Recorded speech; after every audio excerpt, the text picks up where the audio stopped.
Alors Centrale Dupont, c'est une histoire double en fait, parce qu'il y a une histoire de Centrale Color et l'histoire de Dupont.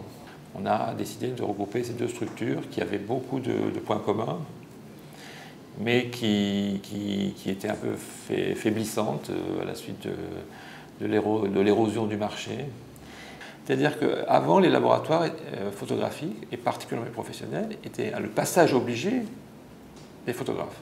Pour vous dire, ici, dans ce laboratoire, on développait plus de 1000 films par jour, et on était ouvert du lundi au dimanche soir, minuit, de 8h à minuit, toute la semaine. On n'arrêtait jamais. À partir du moment où le photographe n'a même plus besoin de venir au laboratoire, c'est-à-dire qu'il fait ses prises de vue, il rentre chez lui, il les met sur son ordinateur, il les choisit, il les classe, il peut les retoucher lui-même sur son ordinateur et présenter au client directement une image finalisée, immatérielle, qu'il peut envoyer par mail.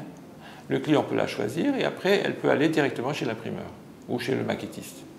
Donc le laboratoire est complètement court-circuité. Et en fait, actuellement, sur le marché de Paris, alors qu'il y a plus de 200 labos, il en reste 10.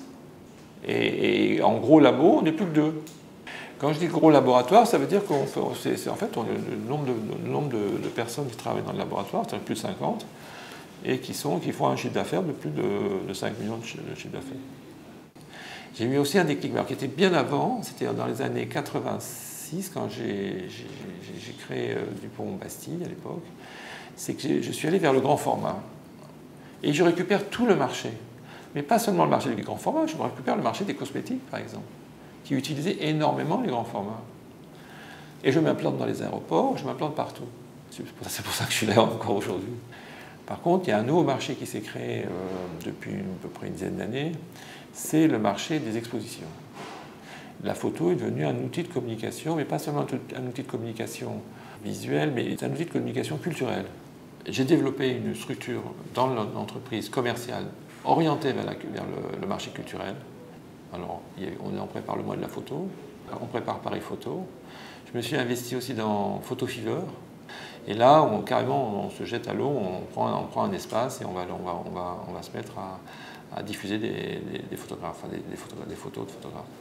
Si je n'avais pas Chanel comme client, si je n'avais pas Yves Saint Laurent, si je n'avais pas Hermès, si je n'avais pas Paco Rabanne, si je n'avais pas L'Oréal, comme client poids lourd qui tous les jours nous fasse des commandes, je ne pourrais pas faire ça. Mais cette dynamique, pour moi, elle me tient lieu de philosophie, si je puis dire. Parce que maintenant, je pense qu'il y a le marché de la publicité, en fait, en gros, et le marché de la création. Et entre les deux, il n'y a plus rien.